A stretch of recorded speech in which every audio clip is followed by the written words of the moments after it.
In a different time and a different place, I wrote a list of my favorite WWE matches of all time. I am definitely older, hopefully wiser, and I have less hair. Death beholds my wretched bones and giggles as the years increase their gallop, and after everything they take in the leaving, I can only hope they have left me some kindness in their stead. Also, that was in 2016 for the best years of NXT, so I should probably redo it. I rewatched all the matches on my original list, agreed with some, and at most of them, shook my head, whispered, "Stupid boy, you just wanted the internet to like you," and got to work. I am Adam Blampied, and these are my updated top 10 WWE matches of all time. And hey, if you're new here, this is where I live now, so please consider subscribing to WrestleTalk. They're ever so nice, and it makes me very happy to work with such nice people. Number 10, the Royal Rumble match, Royal Rumble 2001. I mean, they can't all change though, can they? This is the best Royal Rumble of all time, don't be fucking daft. Rumbles are the greatest time of the year. No matter how bad WWE may get, I will never not pop my head in around January to see these beautiful matches. They're great for a whole bunch of different reasons. They're a peek at WrestleMania plans to come, an opportunity for surprise guests from yesteryear or surprise returns from that most dreaded of places,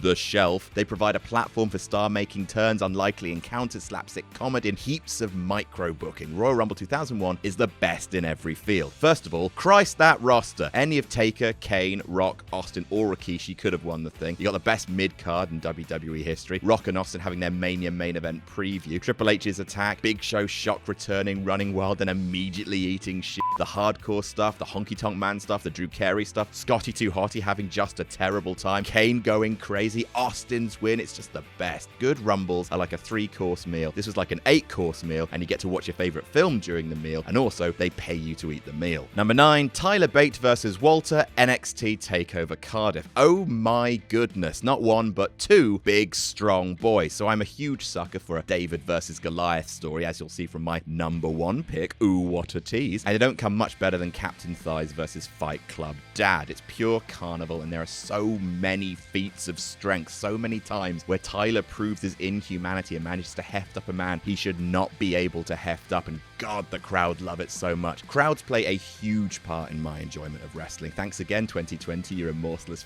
fucking cat.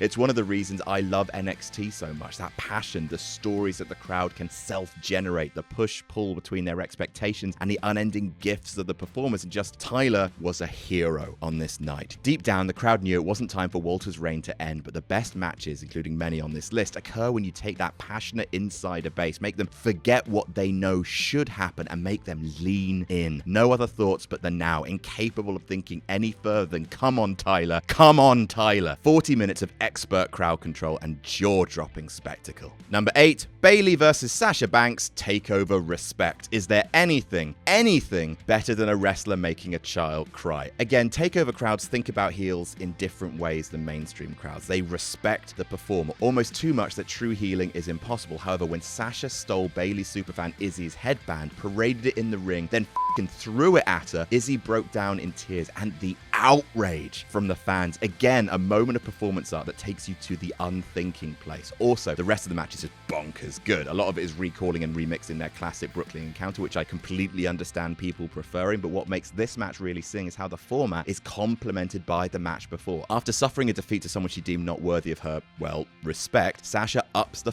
out of her game, and even though she and Bayley hugged and cried and made history in Brooklyn, boss got a boss, and she becomes downright savage at points, smacking Bayley into LED screens, accepting count-out victories, making Izzy cry. This makes Bayley even more of a hero in then overcoming Banks' cruelty and turning it around on her in a blisteringly good final 5 minutes. Also, that video package is a bit of all right. Number 7, Kurt Angle versus Shawn Michaels, WrestleMania 21. So, right, listen, HBK's Mania matches with The Undertaker are very good. They are, in italics, very good. But this is my old man, mid-30s favorite Shawn Michaels Mania match because it's got Kurt Angle in it as well. Two of the best performers to ever do it, both in their prime. And looking back, I just prefer the mix of character dynamics to Michaels' Taker. Angle is one of the best in the world, but he's got such an inferiority complex because he's an Olympic athlete being told he sucks every single week. And he can't put away Michaels. He's one of those people who's just naturally good at this. So talented, so charming, everyone likes him, and it drives Angle spare. And that informs so many spots and little story moments in this match that I really didn't get from Michaels' Taker. Angle losing his cool, screaming at Michaels, who just slips a foot under his chin to a huge pop. Kurt is one of the best to ever do it because from day one, his wrestling acumen served his character. It didn't define it. It just makes his matches so full of life. And God, why did Baron Corbin retire you? Let's move on. Number 6, Vince versus Shane, WrestleMania X7. I haven't gone back and rewatched the whole of Vince versus Shane that many times, but I have gone back and rewatched the finish of this match more times than any wrestling match ever. There is something so addictive about that one pop. Months and months of build, of abuse. And look, I respect your opinion if you think the comeuppance of Vince didn't completely excuse the depths the storyline occasionally dive to, but when Linda rises from her chair, it is the purest example I could think of that pantomime aspect of wrestling. Vince McMahon is a bastard. He likes dumb, cruel things, but his commitment to being the world's worst lizard very occasionally pays off more richly than any comeuppance in any storytelling medium. The hoof to the grapes, followed by Mick Foley laying it in, followed by that coast to coast, the pop bursts, rises, bursts again, and just keeps going and going. It's just fun to see that many people having that much of a good time. Number 5, Adam Cole versus Johnny Gargano, TakeOver New York. So look, I'm not saying that NXT is perfect, but I will say that when it really cooks, it combines the very best of indie stamina, choreography, and stunt work with what WWE occasionally does best, and that is unironic, unabashed, earnest emotion. It's not just that the intimacy of NXT being a smaller brand creates a denser, more specifically passionate fan base. It's just the fact that NXT understands that so often nuance and drama in wrestling storytelling doesn't come from promos or swerves or endless escalation of drama. It comes from getting the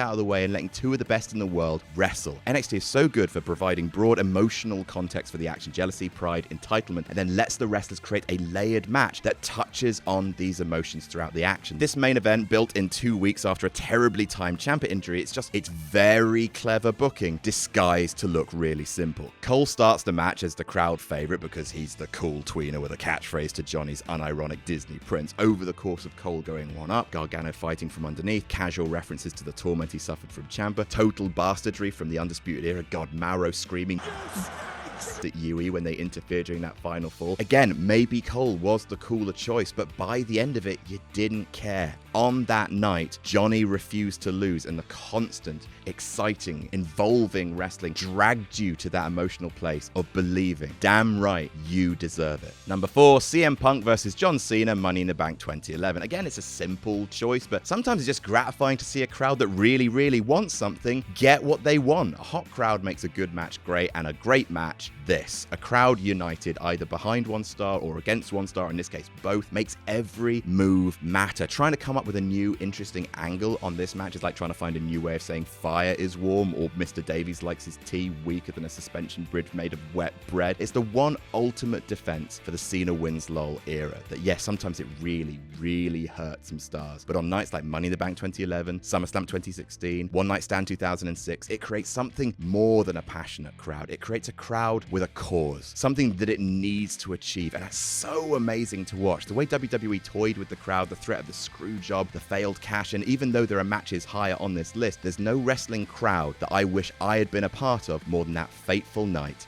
in Chicago. Number 3, Kurt Angle versus Brock Lesnar, Iron Man match, Smackdown 2003. It maybe was a bit of a hipster choice to put this number 1 last time, but you know what? It bloody holds up, and it's still the best Iron Man match WWE have ever produced. Two performers who seem destined to do this forever, both with freakish physical charisma, able to go for days, telling a beautifully booked story. Brock Lesnar, one of the best athletes in the world, being a lazy fucker and picking up cheap points after conceding a DQ, laid the groundwork for everything that Brock Lesnar would come to be known for today. And Angle being in that rare position of everyone knowing he's the best thing going and him officially being that face, it's magic. Brilliant lazy arsehole Brock and wrestling machine Kurt Angle are two of my unironic favorite characters of all time. And this is just an all-you-can-eat buffet, like a Royal Rumble, but it's two of the best dudes being the best dudes. Number 2, DIY versus The Revival, TakeOver Toronto. Tag team wrestling, say main roster WWE. What is this tag team wrestling? Well, this is it at its absolute best. It's up there with Angle and Benoit versus Edge and Mysterio in terms of rock solid tag psychology. There's more story opportunities when there are more rules to break. How can WWE not get behind that? In terms of chemistry, both between opponents and between teams, in terms of paying off callbacks to previous matches, with Gargano able to gut through the same inverted figure 4 that cost him the belts in Brooklyn, it is a perfect match. Not a scrap of fat on it, and that closing sequence of both of DIY locking Revival in their signature holds and the men currently known as FTR clinging to each other through the pain. It's easily the best tag match in WWE history, which when you consider the kind of tag matches we've seen on takeovers is fucking saying something. And number 1, Daniel Bryan versus Brock Lesnar, Survivor Series 2018. This match is everything I always hoped for. For the longest time after the Royal Rumble situation in 2015, when Reigns won, when literally every single thing we know about stories screamed it should have been Daniel Bryan, I've wondered what that Mania match might have looked like. If it was anything like this, I would have died a happy man. But then again, what makes this match so good is that Daniel Bryan had just come out of an early retirement caused by head and neck surgery, and here he is being dropped on his head and neck by Brock Lesnar. What would happen if the concept of not giving a shit achieved corporeal form and started shilling for Jimmy Johns? The match gets really ugly, really fast, and Daniel Bryan takes us to uncomfortable places with his selling. Then there's not only the retirement angle, but the fact that Brock has turned out a few lazy matches by this point, so we were mentally preparing ourselves for yet another finish spamming early night, and then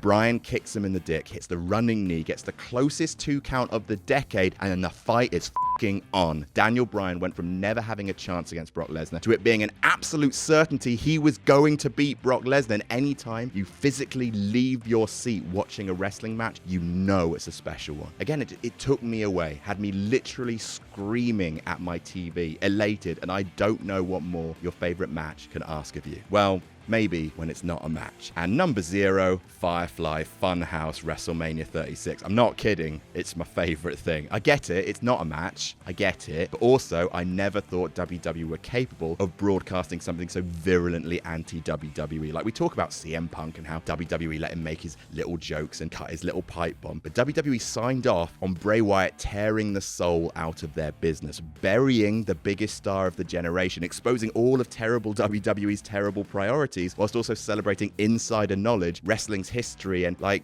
just love it. Right now, it's my favorite match WWE has ever put out because it did something WWE has never done before. Told a story I didn't think they were capable of telling, and sure, it was Bray who told it, but still, I cannot believe it aired to this day, and I am endlessly thankful that it did. And that is my list. What are your favorite WWE matches of all time? Let me know in the comments. Please don't forget to like and share this video around, and please do subscribe to WrestleTalk for more news and lists, and never forget to jam that jam.